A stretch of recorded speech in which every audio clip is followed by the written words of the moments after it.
Welcome, fellow citizens of YouTube. I am Based, and today we are going to talk about the latest happenings, the latest ongoing, some brand new stuff about the Ukrainian summer offensive, stuff that happened only 2 hours ago. You certainly haven't seen it. By the way, I'm doing this on an iPad because I'm on vacation. Usually it looks way better. So, let's get straight to the most important thing that happened just 2 hours ago. Ukraine captured Blau-Datne. And that's not just some Ukrainian MOD talking bullshit stuff, that's confirmed. We have video evidence of that. So they've captured Blau-Datne. You see here, Neskuchne is gray, which, indicates that there's ongoing fighting there and it's not completely in Russian hands, but that's also, it makes complete sense if Ukraine captures Blau-Datne. Neskutin is in great danger, so it could be that the Russians will retreat from that if Ukraine holds on to Blau-Datne.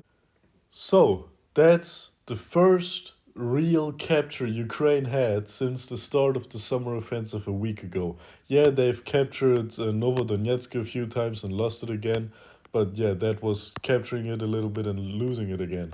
But usually they've lost all settlements they've captured pretty much instantly or maximum 24 hours after. But now they've captured Blau-Datne, and Blau-Datne actually has a pretty decent defensive position, with the river on one side and very, very open fields on the other side. I made a video yesterday that the Ukrainian summer offensive isn't over, that they haven't lost yet. And now they've actually made some tactical gains. Of course, they haven't won yet, and that's actually not that good to have only captured one relevant little town after 7 days of fighting. But yeah, sometimes things take longer to develop, just like in life. And Ukraine certainly still has combat potential. They've lost a lot of equipment, not enough equipment for them to not be able to fight, but a lot of equipment. But they haven't lost that many soldiers, trained soldiers. They've lost many territorial defense forces, but in the videos of the equipment being destroyed, the Russians have shown us a lot of videos in the last days. You can very often see the Ukrainian soldiers inside of the vehicles escaping unharmed. Not all of the time, but very, very often. And of course, they lost their vehicles, but training soldiers takes a very long time and is very expensive.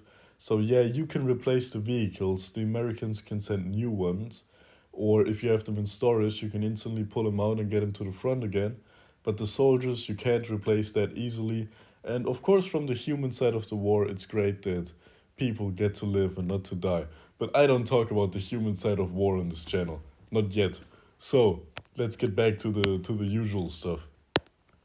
Also, this map indicates a lot of gray areas now, which indicates that there's ongoing fighting and the owner of the area isn't really clear here at Levantne.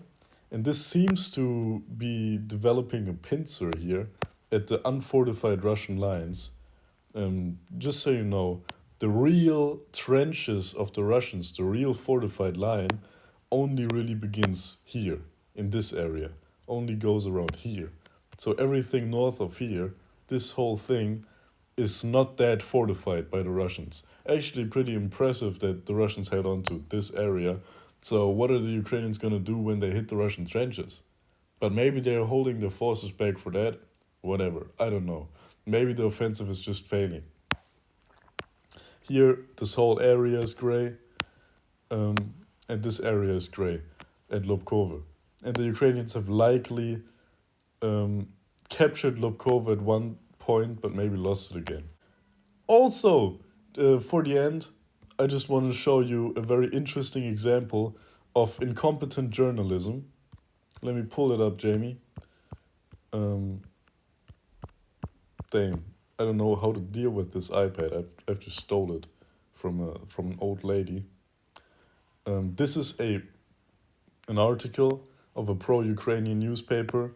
Ukraine armed forces liberate Blau-Datne in Donetsk Oblast. Here we can see what they're talking about.